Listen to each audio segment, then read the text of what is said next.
बिस्मिल्लाहिर्रहमानिर्रहीम। अस्सलाम वालेकुम दोस्तों। अब इलेक्शन भी हो गया, इमरान खान भी जीत गया। अब सबसे बड़ा सवाल यह है कि इमरान खान की स्ट्रेटेजी क्या है और कौन कौन से लोग हैं जो इमरान खान के फैसले के ऊपर अपना असर डालना चाहते हैं और वो फैसले लेना चाहते हैं इमरान खान से जो कि इन लोगों के हक में हो, ना कि पीटीआई के हक में हो, ना कि पाकिस्तान के हक में हो, बल्कि इनके हक में ही हो। जीएचक्यू को और जीएचक्यू ने ये जो इमरान खान से कॉन्टेक्ट करने की कोशिश की है, इसके पीछे क्या हकीकत है, ये सारी की सारी चीजें इस वीडियो में डिस्कस करते हैं। सबसे पहले आते हैं, बैकग्राउंड क्लियर करते हैं कि जीएचक्यू ने इमरान खान से कांटेक्ट करने की कोशिश की है। स्पेसिफिकली जीएचक्यू का वो टोला जो जनरल बाजवा की कमांड के अंदर आता है, उन्होंने प्रेसिडेंट आरिफ अलवी से कांटेक्ट किया है और कहा है कि आप इमरान खान से बात कीजिए और कहिए कि हम आपको इलेक्शन वगैरह दिलवाने के बारे में सोच रहे हैं, तो आप मेहरबानी करके लॉन्ग मार्च वगैरह ना कीजिए, और अगर आपने लॉन्ग मार्च करना है तो हुकूमत को इतना डिस्टेबलाइज कीजिए कि आप हमारे लिए कुछ स्पेस निकाल के हुकूमत के सामने। इन शॉर्ट जनरल बाजवा अपने लिए मतलब एक्सटेंशन मांग रहा है वगैरह वगैरह। तो यही चीजें जीएचक्यू की तरफ से इमरान खान को कन्विंस किए गए। क्या जीएचक्यू में इतनी एबिलिटी है कि वो ये चीजें डिलीवर कर सके? स्पेसिफिकली जीएचक्यू के अंदर भी अभी बहुत ज्यादा टोले वोले बन गए हैं। एक वो टोला है जो जनरल बाजवा का हामी है और जो कि बहुत करप्ट टोला है, जो पीपुल्स पार्टी का हामी है और जो अमेरिका का हामी है, और दूसरा वो टोला है जो प्रोफेशनल टोला है, वो अपने काम से काम रख रहा है। सो जो जनरल बाजवा का टोला है वो ये चाहता है कि उसका ताकत और असल रसूख जीएचक्यू के ऊपर रहे। अगर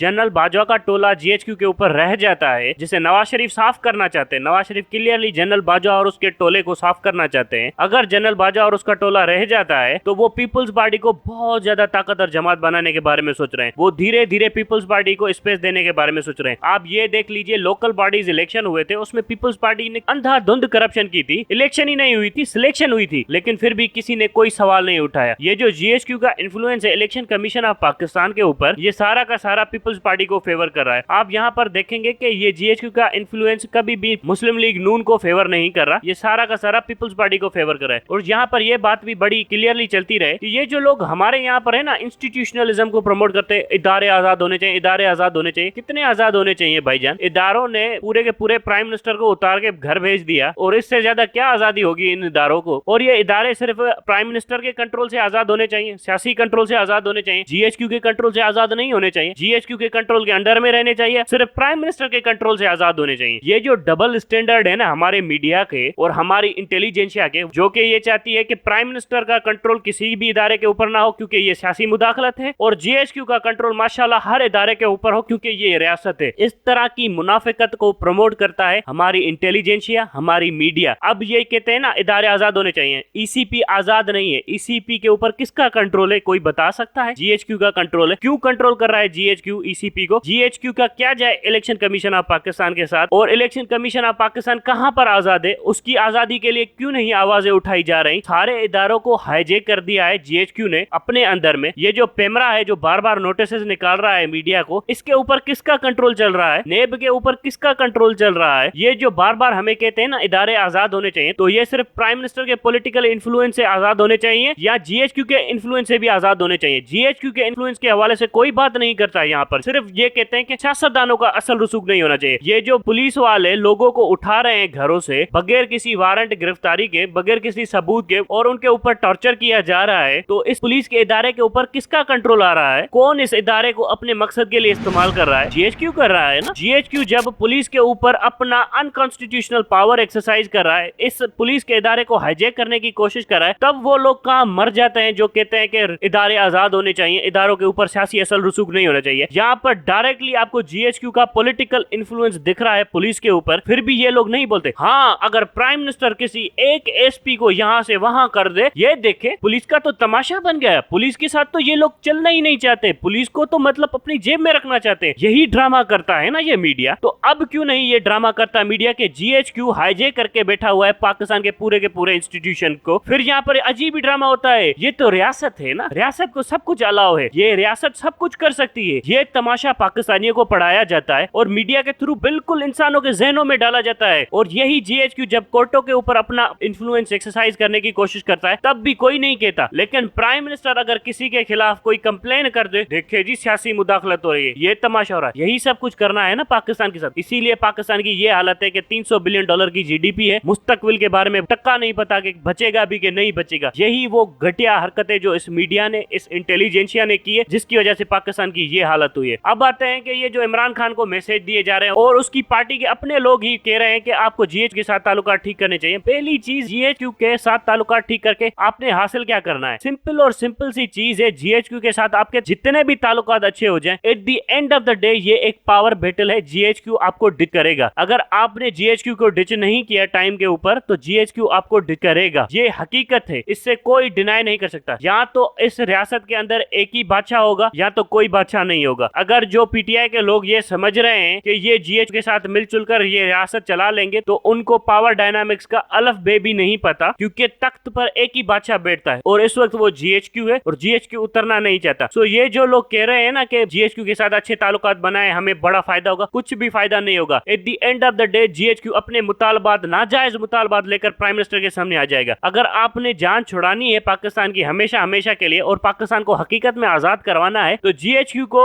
सिंपल मैसेज कन्वे किया जाए कि आपके साथ बात होगी सिर्फ नेशनल सिक्योरिटी से रिलेटेड और कोई बात नहीं होगी आपसे। और ये जो नेशनल सिक्योरिटी के आप पॉलिटिकल डायमेंशंस लेकर आ जाते हैं ना, इकोनॉमी वगैरह वगैरह, ये सारे के सारे मसले हुकूमत के हैं, हुकूमत खुद ही निपट लेगी। करप्शन भी हुकूमत का मसला है, खुद ही निपट लेगी। आपका सिर्फ और सिर्फ एक ही स्पेसिफिक टास्क है, वो ये है कि दहशतगर्दी को कंट्रोल करें और इंडिया के सामने पैरिटी बनाए, बैलेंस ऑफ पावर क्रिएट करें। लेकिन अगर आप ये करने में फेल होते हैं तो इसकी पेनल्टीज भी जीएचक्यू को फेस करनी चाहिए। बाकी जीएचक्यू के साथ आप जितना भी ज्यादा ताल्लुक बढ़ाने की कोशिश करेंगे, at the end of the day GHQ आपके गले में पड़ेगा। जनरलों को सियासत से निकालने का सिर्फ और सिर्फ एक ही तरीका है कि इनको अपनी टास्क के मुताबिक स्पेसिफिक कर दिया जाए कि आपका ये काम है, इसके अलावा आपसे हम कुछ भी नहीं बात करेंगे। नहीं तो फिर ये जनरल आपको बार बार तंग करते फिरेंगे, नहीं तो फिर अगली हुकूमत भी इमरान खान की 2 साल तक नहीं चलेगी। और ये तो तय हो चुका है कि आने वाले दिनों में इमरान खान ने ही प्राइम मिनिस्टर बनना है। और अब आते हैं कि लॉन्ग मार्च की तरफ, क्या इमरान खान को लॉन्ग मार्च वगैरह करना चाहिए या नहीं करना चाहिए? स्पेसिफिकली बता दूं, इस वक्त अगर इमरान खान लॉन्ग मार्च करेगा तो सबसे ज्यादा फायदा जनरल बाजवा को होगा और उसके फौजी टोले को होगा। वो एक्सटेंशन लेकर बैठ जाएगा और फिर पाकिस्तान के साथ